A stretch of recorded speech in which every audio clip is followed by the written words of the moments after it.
প্রভু তুমি বলেছ রাসূল দেবে না, বলনি দেবে না উমর, বলনি দেবে না হামজা তারিক, খালিদ বিজয় সময়। প্রভু তুমি বলেছ রাসূল দেবে না, বলনি দেবে না উমর, বলনি দেবে না হামজা তারিক, খালিদ বিজয় সময়। প্রভু তুমি বলেছ রাসূল দেবে না, বলনি দেবে না উমরের যুগ, রাশেদার সেই খেলাফত, ফিরিয়ে দেবে না আলোর সমাজ, কেটে কেটে আধার রাত। বলনি দেবে না উমরের যুগ, রাশেদার সেই খেলাফত,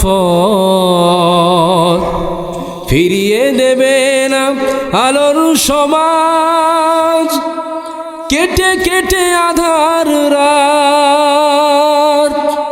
পৃথিবীতে আর তুমি প্রভু দেবে না ফুলের সোনালি ধর,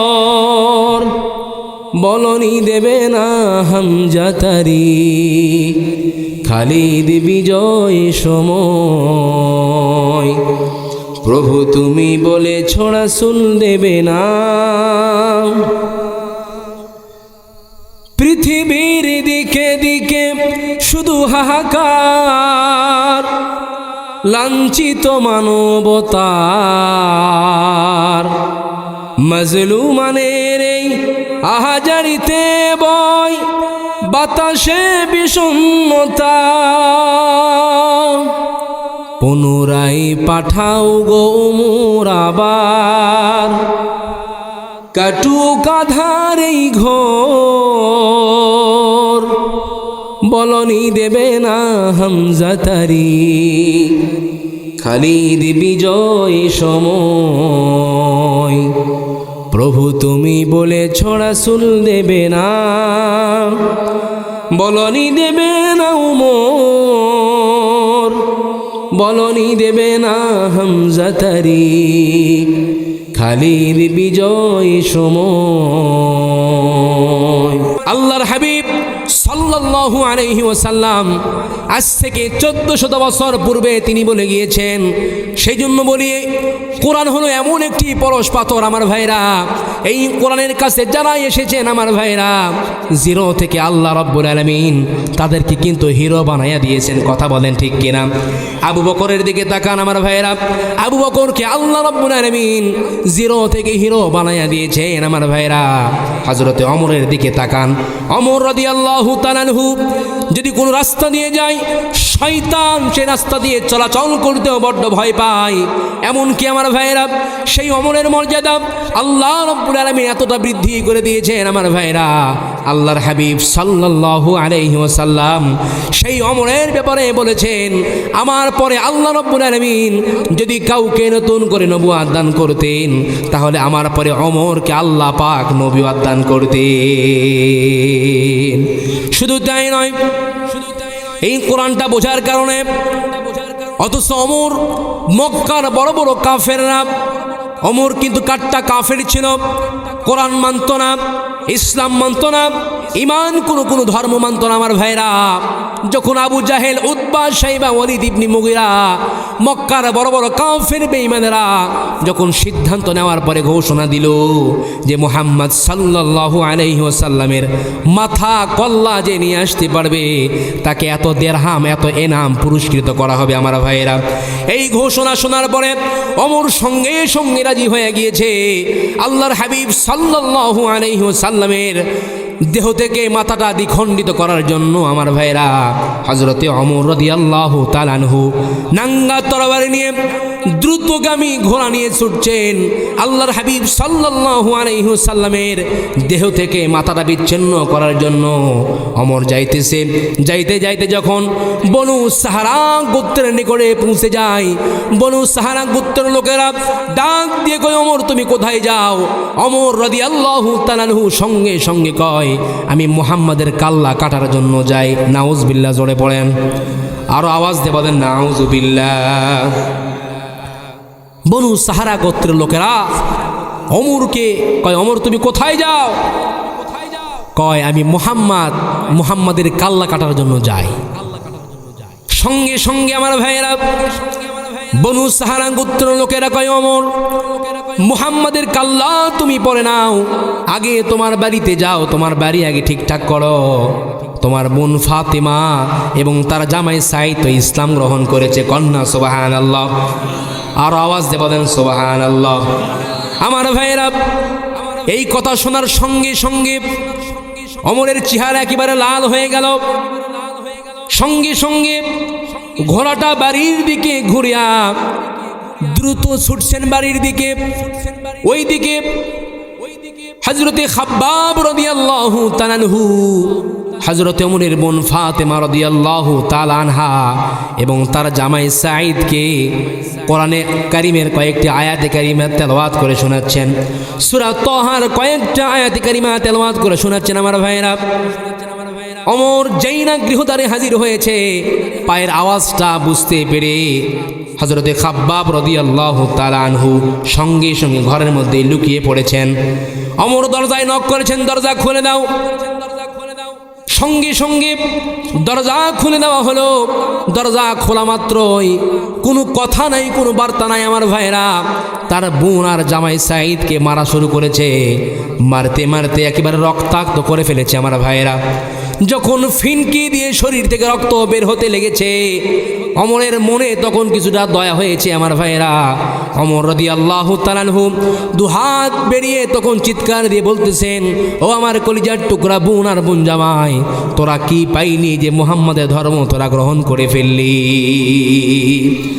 দেখি তোদের হাতে কি দে, তোদের হাতের মধ্যে কি আছে দেখি।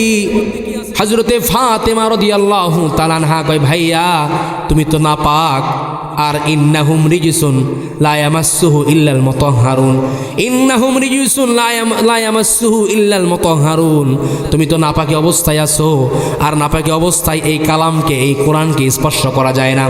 আমার ভাইরা, কোরআন ওই সময়ও এইরকম গাইড আকারে 30 পার আকারে আসে নাই। মাত্র কয়েকটি আয়াত একটা চামড়ার পাণ্ডুলিপিতে লেখা ছিল। হযরতে ওমরের বোন সঙ্গে সঙ্গে বললেন, ভাইয়া এই কিতাবটা, এই কালামটা যদি স্পর্শ করতে চাও তাহলে তাড়াতাড়ি তুমি গোসল করে নাও। কন্যা সুবহানাল্লাহ। আমার ভাইয়েরা, হযরতে ওমর রাদিয়াল্লাহু তাআলা আনহু এই কথা শোনার সঙ্গে সঙ্গে গোসল করে আসলেন। মনটা হালকা হয়ে গেল। তখন তার বোন ফাতেমা ওমর রাদিয়াল্লাহু তাআলা আনহুর হাতে ওই পাণ্ডুলিপি তুলে ধরেছেন।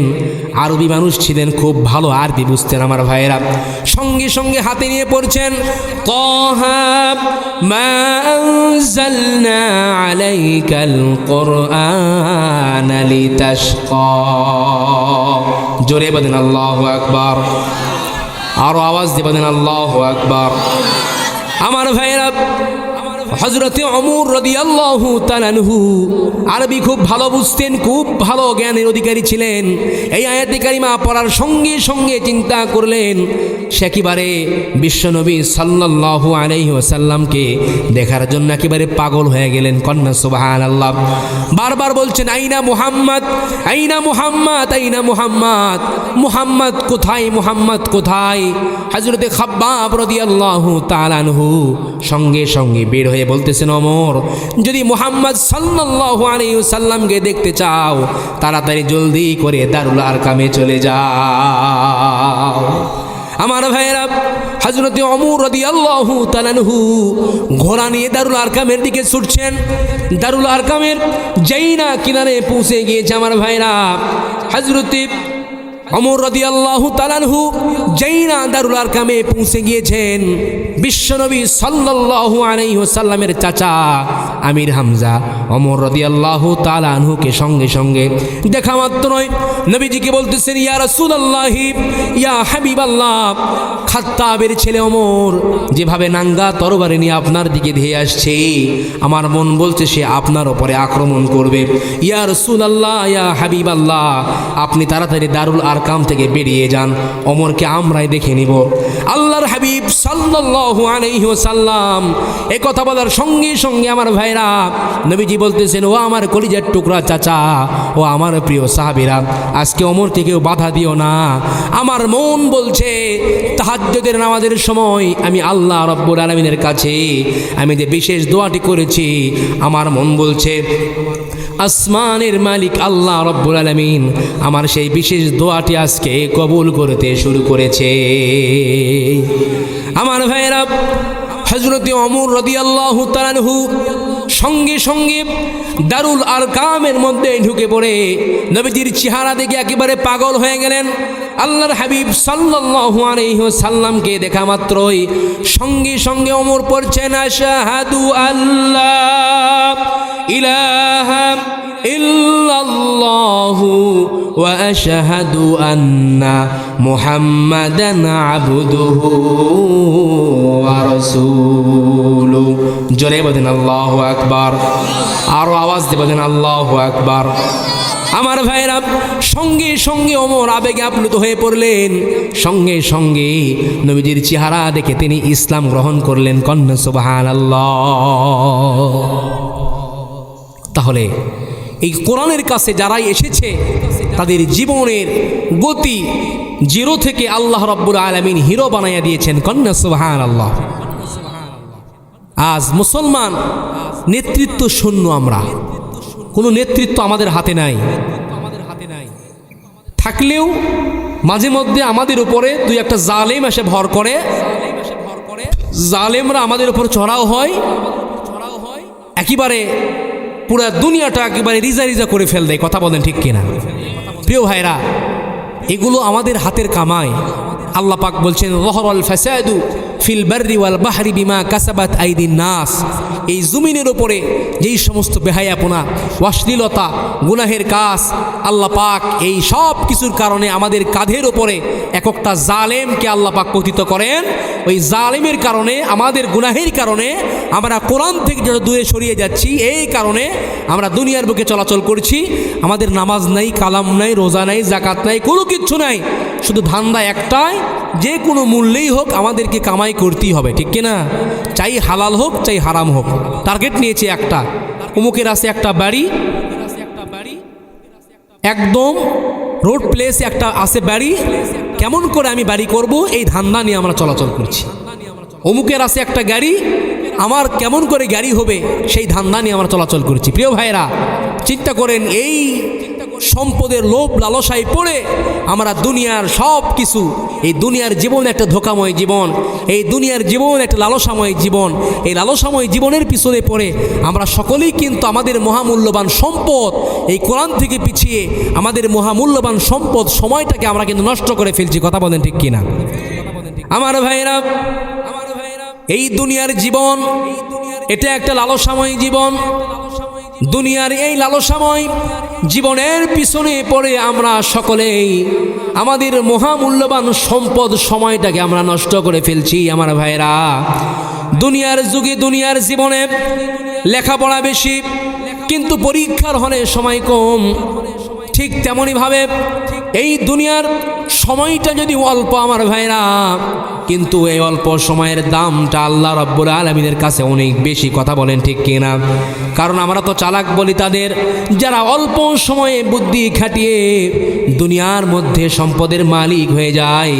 কিন্তু বিশ্বনবী জনাবে মুহাম্মদুর রাসূলুল্লাহ সাল্লাল্লাহু আলাইহি ওয়াসাল্লাম চালাক বলেন তাদের, যারা অল্প দিনের দুনিয়াকে কাজে লাগায়া অনন্তকালের জান্নাতের মালিক হয়ে যায়।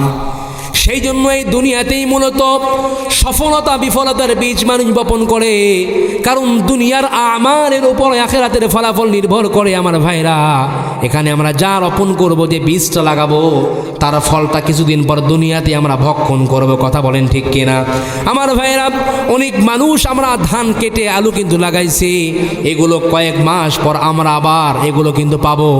অনুরূপভাবে আমার ভাইরা, এই দুনিয়ার জীবনে যদি আমরা ভালাই করি, এর প্রতিদান আল্লাহ রাব্বুল আলামিন কাল কিয়ামতের ময়দানে আমাদেরকে দান করবেন।